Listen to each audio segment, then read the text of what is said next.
What's up guys, Everything Apple Pro here, and welcome to 2018. It's going to be a very exciting year for smartphones as we're going to be seeing a lot of new trends such as less and less bezels, better audio, better waterproofing, better battery life, better displays, and so much more. So I compiled the best smartphones we're going to be seeing this year to talk about in this video. Yes, there are so many to choose from, but these I think are going to be the most exciting. So starting off from Samsung, one of the companies that isn't afraid to give you everything you need right now, not drag it out for years and years and years. So their latest offering, the Samsung Galaxy S9, is going to be their flagship. It's coming very soon in just a couple of months, and it will be an evolutionary upgrade. So in other words, Apple's S-Cycle upgrade, but from Samsung. There's going to be some mild design changes on the back. We're going to see a repositioned camera and sensor orientation. We're going to be seeing a slightly slimmer bezeled display. It'll look a little bit better, but overall, it's going to be design-wise very similar to what's currently out there right now with the Galaxy S8. Most of the changes will be happening on the inside with the new Snapdragon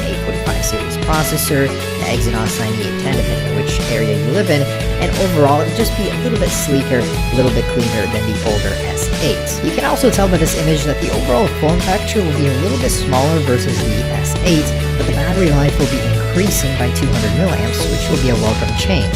Also surprisingly, Samsung will be keeping the 3.5mm headphone jack when every other company wants to get rid of it like Apple, so it will keep a lot of faithful customers in line with Samsung. It'll be a very sleek, clean, and evolutionary upgrade to the Galaxy S8, but I hope that they make a lot of upgrades to the display, such as 3D touch, maybe the 120Hz display, and stronger speakers as well. Either way, it's bound to be a success, just as every other Samsung Galaxy phone before it. And the rumored launch date is on February 27th at Mobile World Congress. Samsung wants to get this phone out fairly quickly as they want to compete with the iPhone X and the iPhone 8 and 8 Plus series, which the Galaxy S8 is falling behind on. And next up, the Samsung Galaxy Note 9.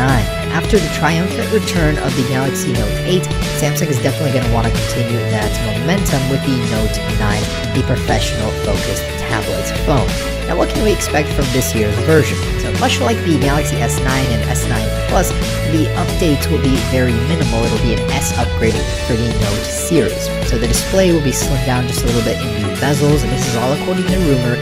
Of course, it will contain the Snapdragon 845 series processor, 8GB of RAM will remain. And the exciting thing, according to rumors, is that the Galaxy Note 9 will be Samsung's first smartphone to include an embedded fingerprint reader underneath the display. That's going to be really monumental and could drive a lot of annoyed iPhone X users over to the Galaxy Note series. Okay, and we're back talking about a folding phone from Samsung in 2018. Now, I actually included this in last year's list, but it never came to fruition. However, things are apparently changing this year, where rumors are saying towards the end of 2018, quarter 3, we will be seeing Samsung's long-awaited, long-rumored foldable or bending phone. And apparently the naming of this thing will also be competing with the iPhone X, as it will be called the Samsung Galaxy X. On paper, it'll just look similar to the iPhone X, I guess.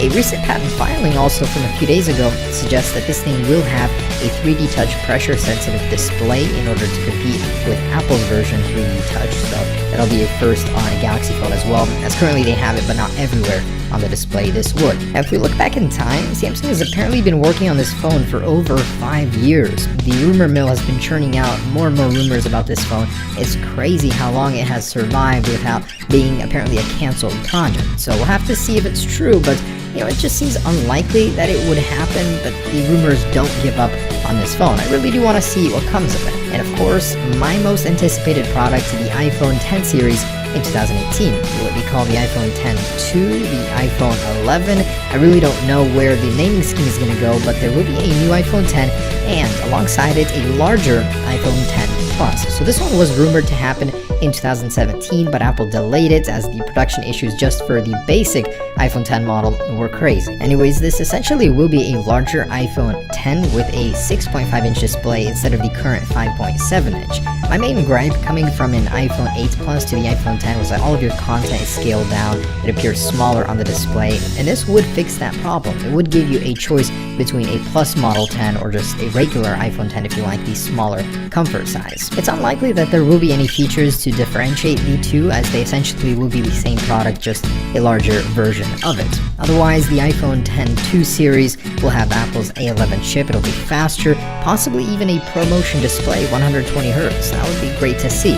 Now, alongside this larger iPhone 10 series, Apple is going to have to do something about the iPhone 8 and 8 Plus series, and this is where maybe an iPhone 9, I'm tentatively calling it, will appear. It'll be a LCD model, but with a cutout very similar to the iPhone 10, or exactly like it, according to Ming-Chi Kuo. So he's saying that Apple will replace the iPhone 8 and 8 Plus with a low-end budget series iPhone 6.1-inch with an LCD display. I'm very curious to see how it will be. I mean, will it be slower?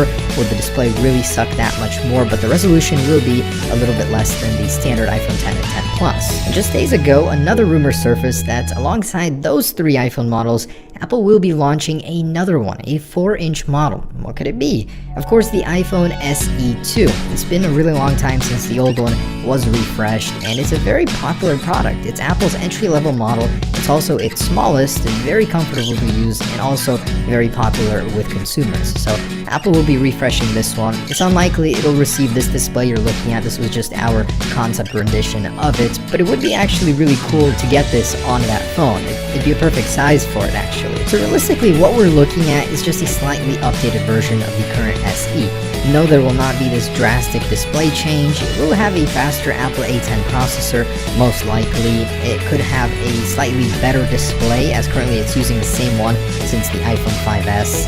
Just overall, it'll be mostly the same. And this one is also one of my most anticipated Android phones, the OnePlus 6.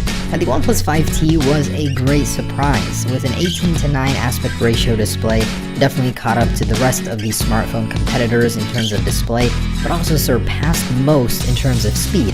The OnePlus 6 will receive the Snapdragon 845, it'll keep its 8GB of monstrous RAM, and it'll be a speed demon. Now, the design is mostly slated to be the same, but there is one key feature it might have: an embedded fingerprint sensor within the display, according to Gizmo China. In a phone that mostly fell off the radar, the LG G series, we could be seeing a refresh, the G7, but it's slated to be called something else, as Samsung faced the same problem. It will not be called the G7, instead it might have an 8 or 9 in the name in order to catch up to the current iPhone 8s and Samsung Galaxy S8 and S9 series. Now, other than that, it's supposed to be faster. This thing still has the Snapdragon 821. It should have a slightly updated, more sleek-looking display, as this was one of the first phones to go mainstream with the whole bezel-less thing, and it's starting to look old in comparison to the newer ones that came after it. So this thing will feature a redesigned Snapdragon 845 processor, a slightly slimmer bezel display, according to rumors, and hopefully the actual panel itself will be better, as LG currently makes the best TV panels in the world. So this is what the Xiaomi Mi 2 was originally supposed to look like according to early concepts. The actual product was quite disappointing in comparison. Xiaomi Mi 2 did improve in some ways over the original, but in others was actually a downgrade. So I'm hoping the company goes back to its roots, being known for having the most extreme concept smartphone available with the highest screen-to-body ratio ever. And the good news is that is actually what's rumored to happen with the Xiaomi Mi Mix 3. It will have a higher screen-to-body ratio than any smartphone on the market, as well as faster internals to boot. So hopefully this time around it does look a little bit more like its marketing, as the Xiaomi Mi Mix 2 was quite a disappointment for me. And the Google Pixel 3. According to rumors, there will be 3 models this year, as the actual development names have been leaked: the Crosshatch, Albacore, and Blue Line series. One of them will be the cheaper, low-end model, much like the LG 5X was not too long ago, and the other two will be the Google Pixel 3 and Google Pixel 3 XL. What will actually be different is a slightly less bezel design on the larger XL series. Even the regular Pixel 3 will apparently have slightly slimmer bezels, better displays, and the Snapdragon 845 on both. The Pixel 2 was an amazing phone, super fast, so I'm looking forward to the third one. And lastly, as a bonus, I wanted to include Doogie's new concept video they just released of a smartphone they will be releasing later this year, they say. It's called the Doogee Slide Screen. It's quite cool because it fixes a lot of the shortcomings with all bezel-less display phones, which happen to be the sensors, the earpiece, the camera. Where do you put them? And each phone has its own solution. This one actually includes a slide mechanism which would hide them until you needed them. You'd slide that back portion up and have it available to use. And this way you can get a full screen experience on the front. It actually looks to be like quite a cool concept, but as a result of the sliding mechanism, it does seem that this design is overall a little bit chunkier than your usual smartphone. So we'll have to see, but I cannot wait until they build this. It seems like a very novel concept.